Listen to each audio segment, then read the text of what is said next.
You wake up at 3 a.m. with your heart pounding so hard you can feel it in your throat. Your mind is already racing through tomorrow's to-do list, replaying that awkward conversation from yesterday, catastrophizing about problems that haven't even happened yet. Sound familiar? You reach for your phone, thinking maybe just a quick scroll will calm your mind, but instead, you find yourself diving deeper into a rabbit hole of comparison, negative news, and endless stimulation that leaves you feeling even more anxious, more overwhelmed, more disconnected from any sense of peace. If you've been struggling with anxiety and feel like nothing you try actually works long-term, I'm about to share something that could completely transform how you experience stress and worry in your daily life. If you're someone who struggles with anxiety, racing thoughts, or that constant feeling of being on edge, you found the right place. This channel is dedicated to providing you with practical, natural solutions that actually work, without relying on quick fixes or complicated strategies. Here we dive deep into evidence-based approaches that address the root causes of anxiety, helping you build lasting resilience and inner calm. Subscribe now and hit that notification bell because I share new anxiety relief strategies every week that thousands of people are using to reclaim their peace of mind and live with genuine confidence again. Before we dive in, let me know in the comments where you're watching from today, and if you have any specific questions about anxiety, drop them below. Don't forget to subscribe and turn on notifications so you never miss our latest anxiety-busting tips and strategies. Let me ask you something, and I want you to really think about this. When was the last time you went an entire day without checking your phone first thing in the morning? When was the last time you sat in silence without immediately reaching for some form of digital stimulation?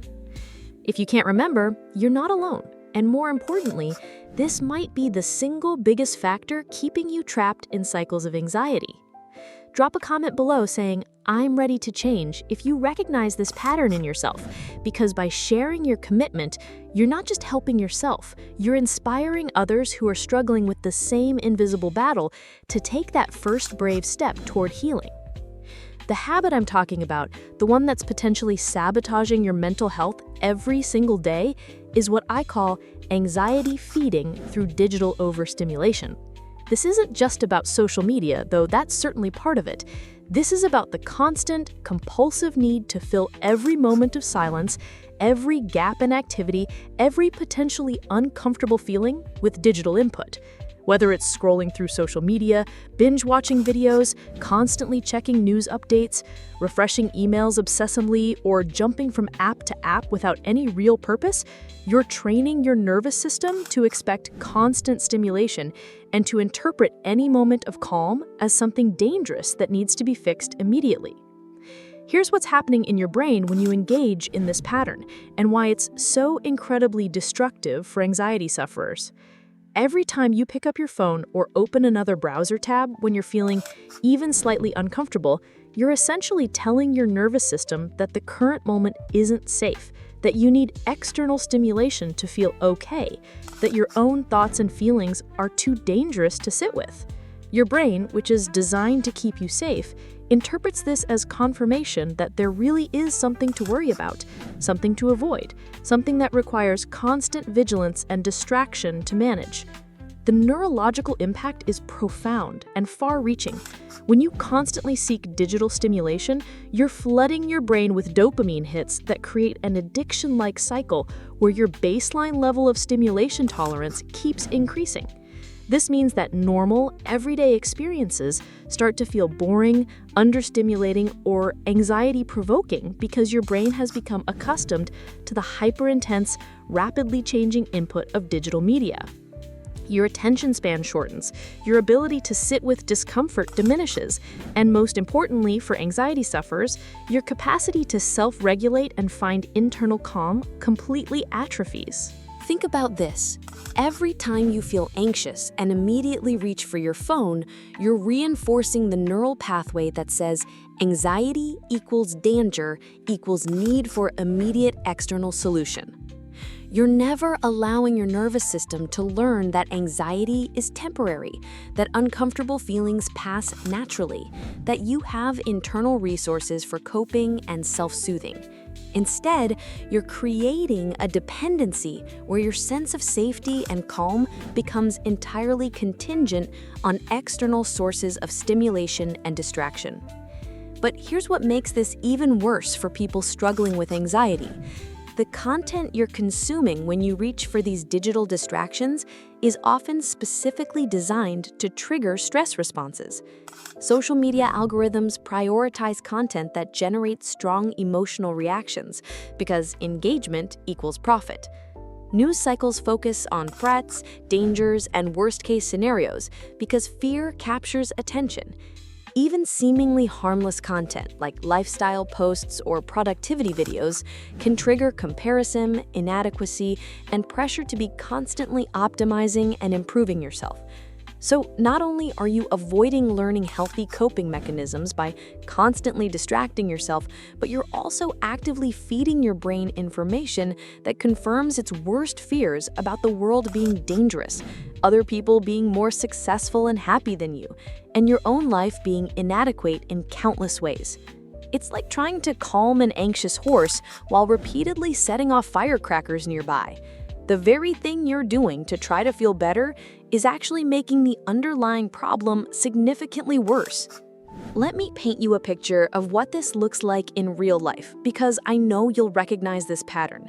You wake up feeling a bit unsettled, maybe from a strange dream or just the natural grogginess of morning, and instead of allowing yourself to gradually wake up and connect with your body, you immediately grab your phone to check messages, social media, news, anything to avoid that moment of uncertainty.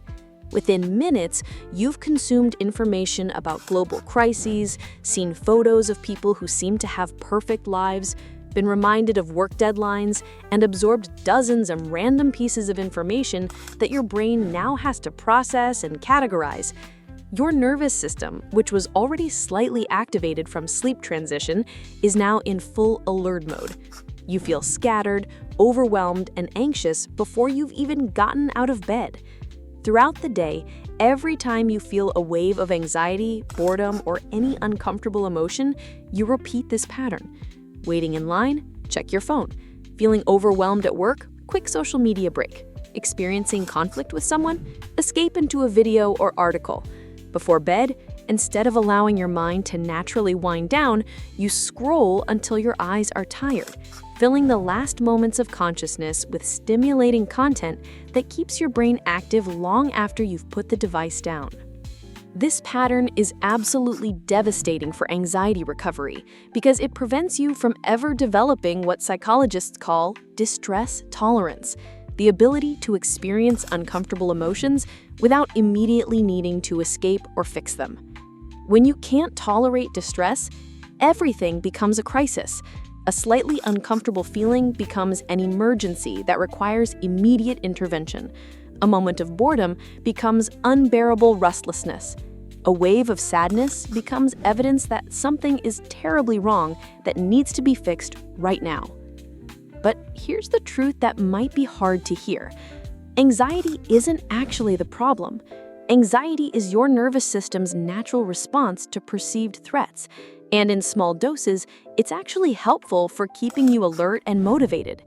The real problem is that you've never learned to coexist peacefully with temporary discomfort, so your system interprets every uncomfortable sensation as a 5-alarm fire that requires immediate intervention. When you break the cycle of digital overstimulation, something remarkable happens. Your nervous system starts to remember that it has natural rhythms, natural cycles of activation and rest, natural ways of processing emotions and returning to baseline.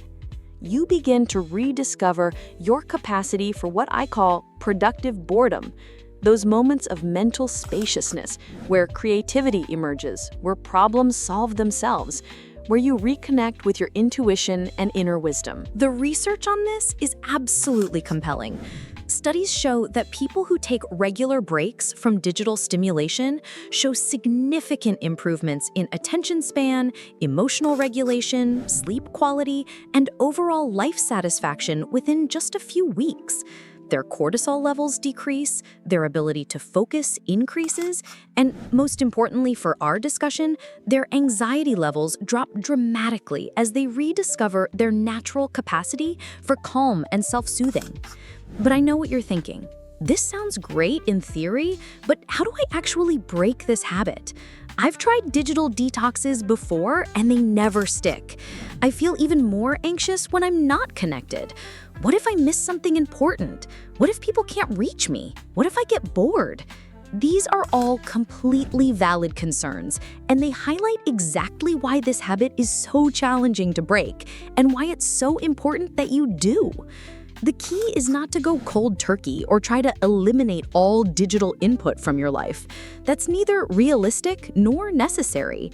The goal is to break the automatic, compulsive reaching for stimulation every time you feel uncomfortable, and to create intentional spaces in your day for your nervous system to rest and reset.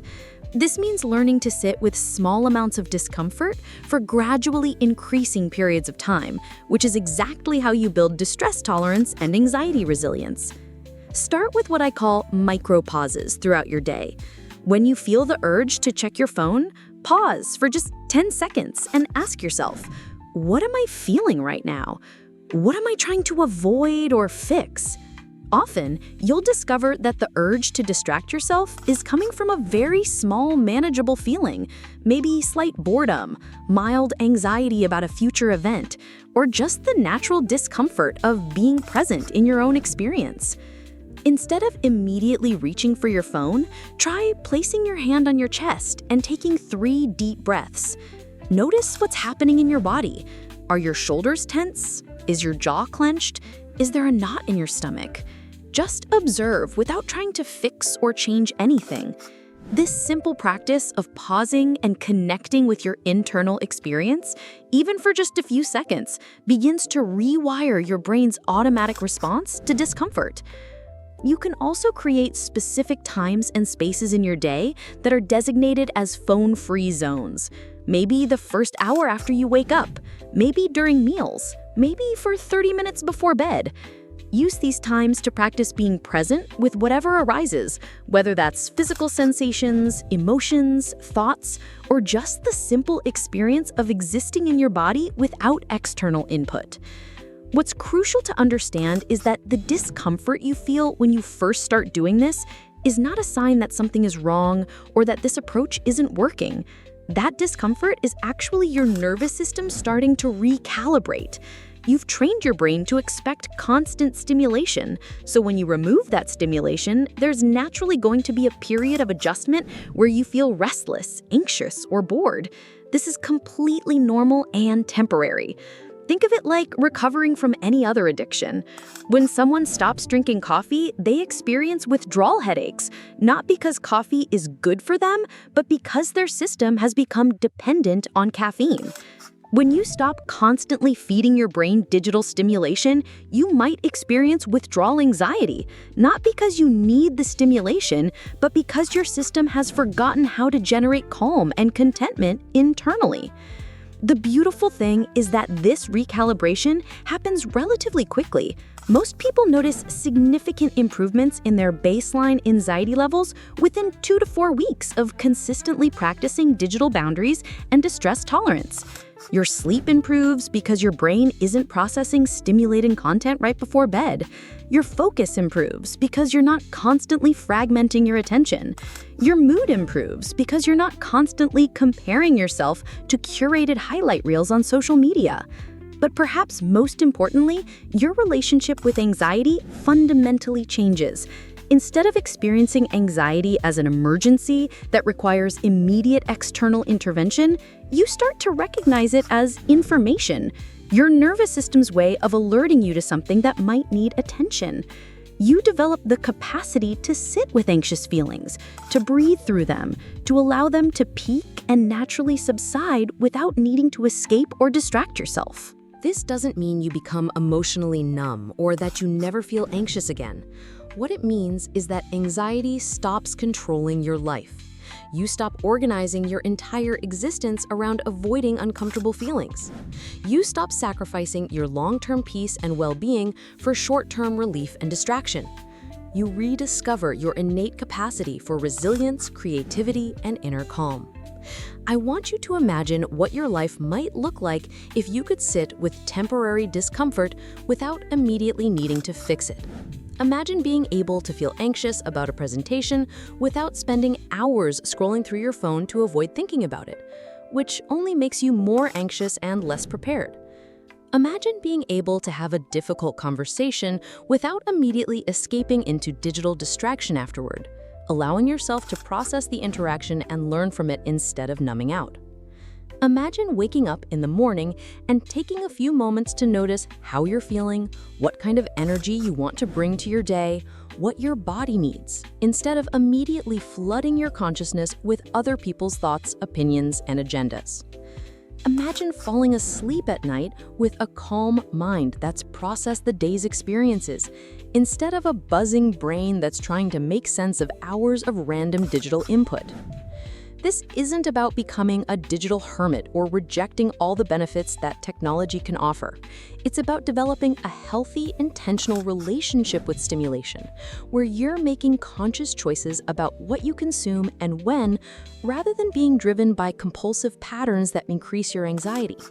It's about remembering that you have internal resources for comfort, creativity, and problem-solving that are actually more reliable and sustainable than any external source of stimulation. The path forward isn't about perfection. It's about progress, awareness, and self-compassion as you gradually retrain your nervous system to find safety and calm from within. Every time you choose to pause instead of immediately reaching for distraction, every time you sit with discomfort for even a few extra seconds, every time you create space for silence and stillness in your day, you're literally rewiring your brain for resilience and peace. So here's my challenge for you, and I hope you'll take it seriously because your mental health and quality of life genuinely depend on it. For the next week, I want you to experiment with creating small pockets of digital-free time in your day. Start small. Maybe just 10 minutes in the morning, or the time it takes to eat one meal, or the few minutes while you're brushing your teeth. During these times, resist the urge to fill the space with digital input and instead practice being present with whatever arises.